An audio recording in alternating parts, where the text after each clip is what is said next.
We can't deny it. Mauricio Pochettino is the favourite to be the Manchester United manager permanently after Ole Gunnar Solskjaer. And I've got to say, we did, as you probably know, we did an interview with Gary Neville last night. He made it fairly clear his feelings. So, first of all, guys, what do you make of that list? And do you agree that the person most appropriate is at the top of it?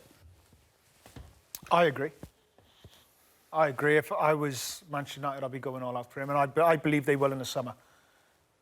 It's impossible to get it done now. I believe, look, if you're looking at, you paid 50 million, say you're Manchester United, you paid 50 million for Fred. Mm-hmm. I'd go and pay 50 million for Pochettino. I'd treat him as a signing and pay whatever Spurs... Listen, Spurs won't want to let him go. It's going to have to take Pochettino maybe to come out publicly and say he wants to leave. Whether he's willing to do that, I don't know. He might not want to. He might be perfectly happy at Spurs. No, of course he will. Like, why wouldn't he? Spurs is a great club. But we're talking about Manchester United. And I know a lot of Spurs fans are getting frustrated by the talk. You know, we shouldn't be losing. We're in a better position. Yeah, you are definitely in a better position now. But we're talking about Manchester United Football Club. We're talking about a club that worldwide is the biggest club in the world. Sells more shirts than anyone else. It's like 680 million fans worldwide. It's a monster of a football club. They're different. Spurs, in my lifetime, will never get to that. We'll never see Spurs ever be as big as Manchester United. And whether Spurs fans would appreciate me saying it, I apologise now, but it's fact. Do they have the facilities? Do they have the stadium? Spurs are looking to get to where Manchester United are. They're not there yet. But at the same time, how can Pochettino then turn around and say, well, this is not something I'd like to go and do? I would find that very surprising. Tim, you've been manager of Tottenham Hotspur. How do you think Daniel Levy will deal with this? How will he be making sure he keeps his man? And again, I would say to Tottenham fans, we are not trying to get Pochettino to Manchester United. It's a fact that he is the favourite. And the reason he's the favourite is because he is a really, really... Top manager. Yeah, it's credit to the whole football club, what they've done. A lot of people are hunting Pochettino, they're hunting the players of Tottenham Hotspur because they've done so well. Pochettino is obviously, for me, he's the obvious target. You know, someone who... He would get this philosophy of Manchester United.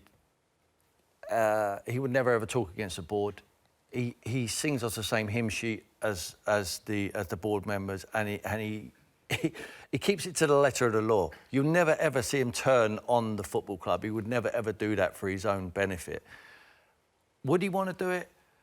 I understand why Tottenham fans will be worried. Daniel Levy will be worried because it is Manchester United. Any other club in the Premier League, forget about it. Forget about it. I don't think he will go. I think he's halfway through something, building something very, very special. How will Daniel react to it? Daniel will dismiss it. You could give 200 million at this present moment in time for Pochettino. Daniel Levy will turn that down. Craig has hit the nail on the head. If Mauricio comes out and says, I want to leave this football club because I want to go and manage Manchester United, Daniel can do nothing about it, unfortunately. Yes, he can be difficult. I don't believe Mauricio will want to do that. I think he's halfway through building something, and I think he'll stick to it. He's still a young man in his mid-40s. I still believe there is a chance, if he feels that he can't take Tottenham any further, I don't think we're at that stage now, if he feels he can't take him any further, then I believe he will go in the end. But now is not the right time for him. I think he's building something, and I still think they've got a way to go. Les, obviously you had him as a manager at Southampton. Firstly, do you think it's a little bit ironic that some Spurs fans are saying it's not right, you can't come and poach our manager? Mm-hmm. Mm-hmm. And secondly, how... Bear in mind what Tim said just there, how much your experiences with him as a manager really tally up to what Tim said, in the way he conducts himself and the way he's unified with the club as well? Yeah, I think in terms of it being ironic, yeah, it is. I mean, Tottenham fans will say that, you know, they were a much, much bigger club than Southampton at the time, and therefore it's not the same. But it is the same. He was a manager you didn't want to lose. Exactly. What I will say is that when it happened, Daniel Levy, to be fair, was very respectful. But then again, he was the one that was going to benefit from it. But it was handled well. Secondly, Mauricio was very, very honourable. It took a lot for him to actually do it. I think he weighed a lot of things up over a long period of time. What I will say is he was obviously being courted and we were still playing games, and he never lost his focus. Never lost his focus for 1 minute. Worked just as hard, and I think he'll carry on doing that at Spurs. I agree with Tim. Do you mean they tapped him up while I was still manager? I said I assumed. I think he was one of the number. Should have done a part exchange. But I think he won't make the decision easily. He will think it through very, very carefully. He'll weigh up the things that Tim was talking about. He'll wonder if it is the right time, either to depart Spurs or to go into Manchester United. Is he the right fit? Yes, he is.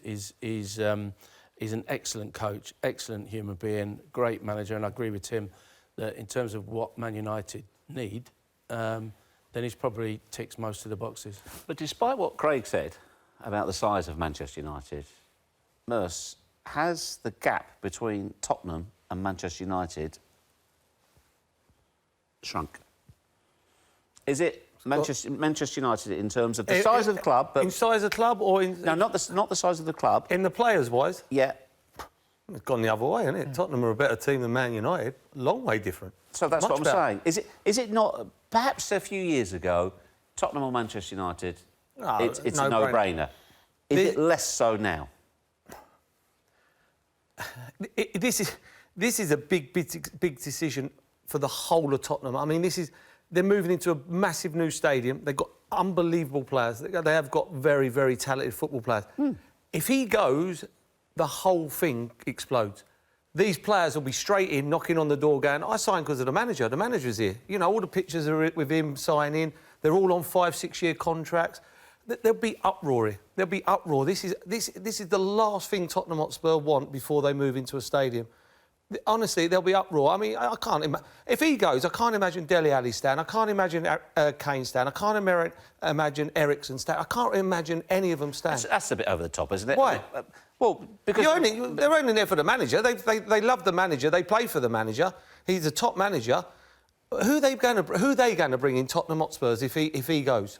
Well... And they've got to start all over again. And it's took them a long time to get where they are now. It's took 20 years to get where they are. At least 20 years. When I was playing... For Arsenal, they were a million miles off.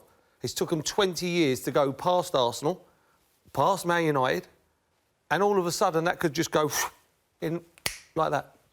Like that. If they get the right manager, though, it doesn't necessarily go like that, does it? Well, if they were getting the right manager, Man United would get him, wouldn't they? Well, that's right. We've seen what happens to Man United when they lost the best manager. You know, they're still... they're the team trying to find the answer. You know, so it's very difficult to find managers. If you're going to give them the time. No, it is difficult. It is. It's a difficult one. And, you know, I'm with Craig. I think they'll come in and go, here, 50 million, 60 million. And I think that's... You know, if you've got a plan and you know he's going to be at Man United for the next 5, 6, 7, 8 years, that's a cup of tea, in football terms, with the amount of... You know, you bought Fred for 50 million. But it's more than that for Man United, I think, Jeff. It's about finding the structure, how they want to move forward. They have to now. They have to. They went through... They went desperation with Mourinho. I said at the time when they first signed him, when we first started doing the show, it just panicked. They needed to win trophies. They needed to get back to being at the top where Alex Ferguson had them, due to where they were and where they finished in the league with Van Gaal. You're always rolling the dice. You know, listen, Mourinho's a serial winner, of course he is. Just with the time, and he hasn't never looked the same for me since Real Madrid. I know he had that year at Chelsea, but just how it all ended, it wasn't the same. And I just feel now they need to go back to... They have to find their identity again. It would appear that Manchester United are looking to restructure everywhere, not just in the dugout. Les, do they look to you, and you've dealt with the club on a number of occasions, like they really do need a director of football? Because it's gone awry. You know, this is the third managerial appointment that hasn't ended well in quick succession. And because after Sir Alex left, who did so much at the football club, it's just not set up properly. No, I think what they had was a director of football called Sir Alex Ferguson, and he also happened to manage the team.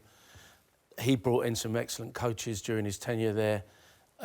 He set it up. There was a structure that was Man United, the Man United we all know. And I think that was always going to be very, very difficult to follow. it appears that what they've done is tried to go down the traditional route of replace a manager with a manager with a manager. It looks to me now, in terms of what they've done, that they've thought that through now. They are, through hiring Ollie and Mike, clearly on a temporary basis, they're trying to clear the runway and set things up ready for a permanent manager to come in into a different structure. And they're buying themselves time to be able to think that one through. And for me, the logical next move in that would be, one, to consider the appointment of a director of football, and secondly, to decide how they define what that role is and where that person sits within the structure of the manager and the board, and within the recruitment setup at the club. And I think what Ed Woodward's doing is buying a little bit of time to get that right. Yeah.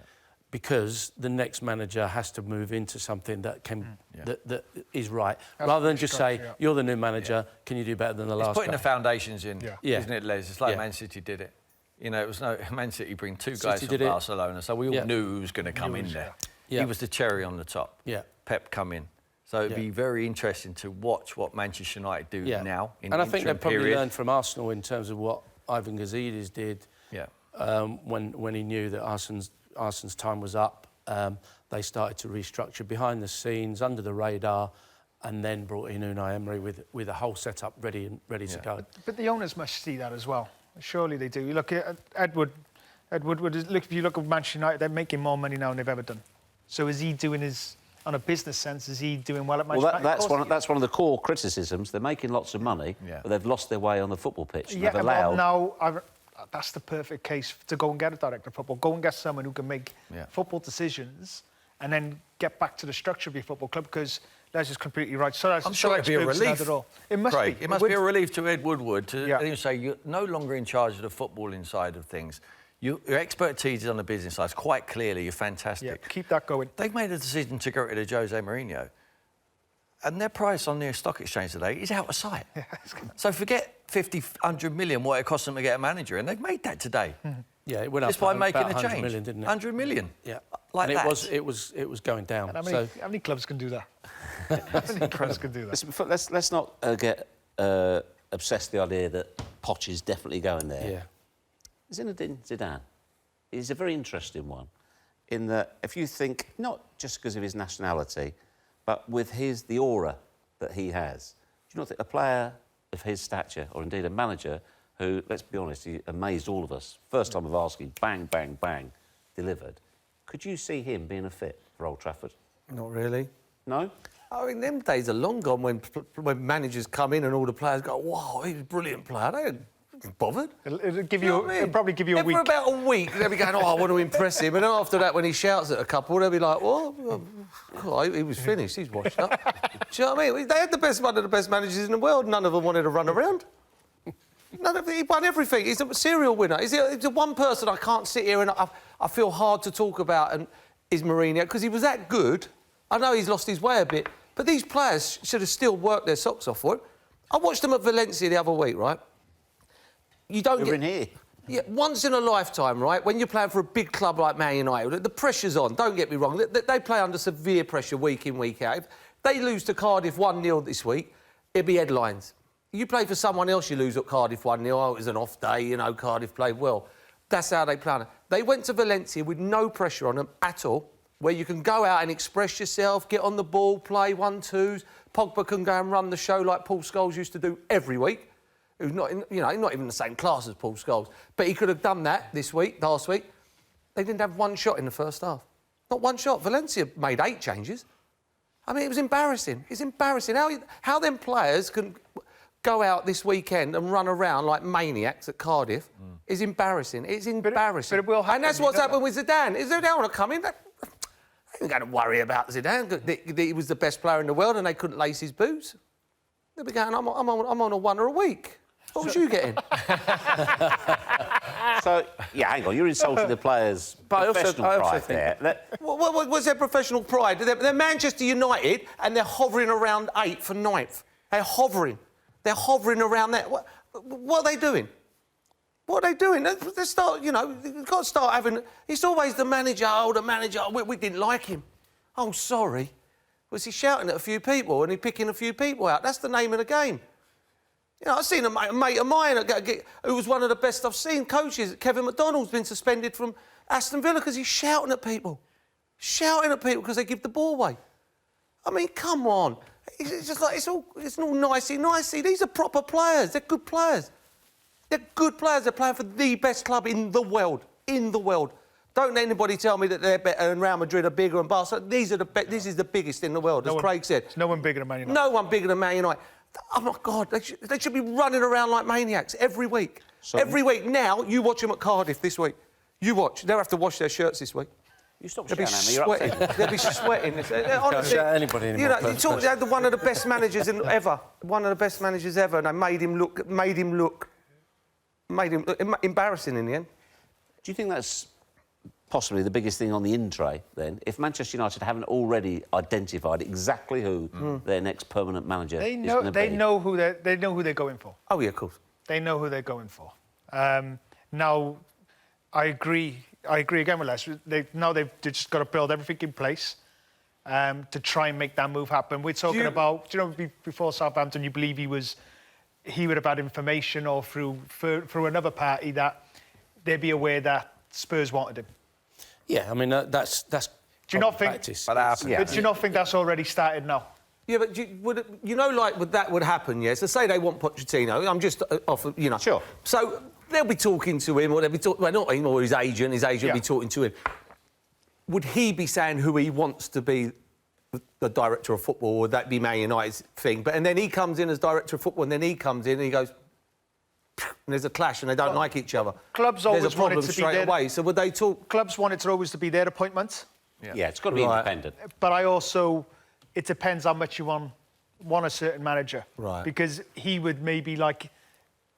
At least his own opinion, or at least a say on who he would like to work with. Right, yeah. So there's so many facets to that job, as Les identified, but I think the most important one is recruitment for any manager. Yeah. Now, I read in a paper that Paul Mitchell was linked there today at Manchester United. Now, that springs alarm bells for me. Now, Paul Mitchell left Tottenham. And he was with Southampton, with Les. So he's Poch's man. Where he sees a player, he might not be always correct for Mauricio, but they're close. So he sees it through his eyes. So he's his man for recruitment.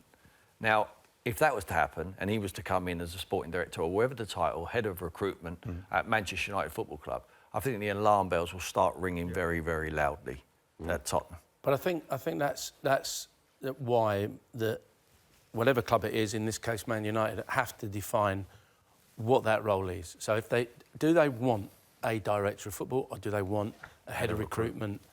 Do they want someone that they can work with the board, with Ed Woodward, with the manager, who does the legwork to go and get players and the rest of it? Yeah. Or do they want someone who the manager reports to?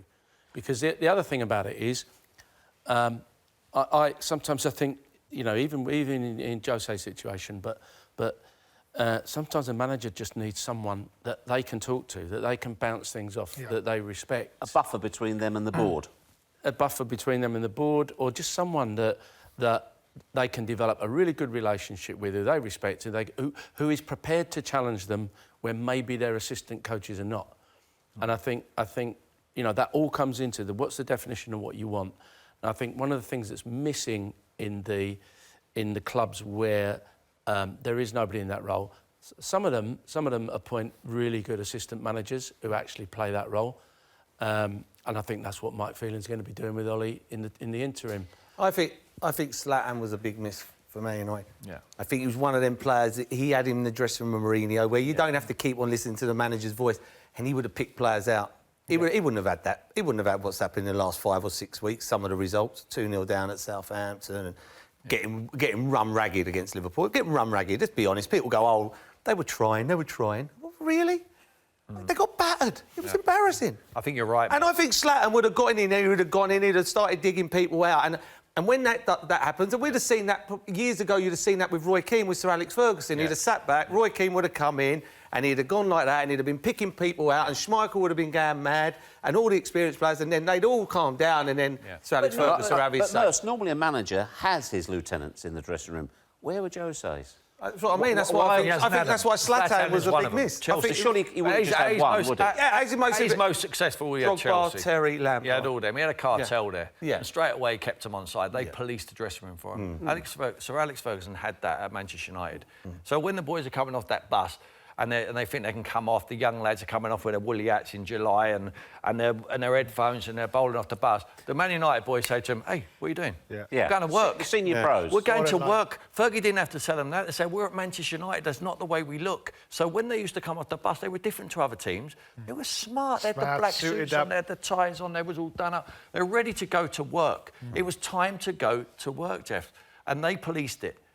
Fergie led them in the right direction. He said, "I want you to control I don't understand. Jose is a serial trophy winner, as Mer said, one of the best managers we've seen in the last 20 years. Where were his lieutenants? I think all three of you were those kind of players, and you played, and in your dressing rooms there were 3 or 4 more who would have been the same, not happy with something, would have said something about it. I think that kind of player is now diminishing. Completely agree. I think we're losing that dressing room leadership. And I think that's getting harder and harder for managers to deal with. Yeah. But that's the man management, isn't it? Because we could have gone the other way as well, Les. Yeah. All 3 of us. Oh, I mean, I'm not talking for the other guys, but I could have gone the other way. Absolutely. If the manager didn't treat me right, I'd throw my toys out and I'd try and poison as many as I could. Because that is, and I'm being honest with that. But if he treated me right and he treated me with respect, I would make sure I'd do anything for him. I'd do anything for him. But it can go the other way with strong characters. That is the art of man management. That is what good managers do. Get the best out of the individuals. It's when, it's when you know. Like I'd watch certain, even work with Sir Bobby Robson, was if I went into a rant, say I come in half-time, or he would leave you to it. He would leave because you're doing his work for him. Even though I might not make sense, or I might not be actually saying anything quite correct, he would still let you get on with it. And he would take a step back. He liked what you were saying. You know, but he needed... Some players could do that for you. Instead of him coming in doing it, he would then come in as the peacemaker type of thing, and then calm it all down and, look, this is what we need to do. There's a little tweaks, little changes, and he's let the players done it. If you've got no one then doing that, or no one involved, as a manager, then it's on you, and it can't always be on you. If you see players coming in, I do it now even with young teams now. If I see anyone coming in, I don't have a go. I blame the captain. You sort that out. You go and sort this out. You go and sort that out.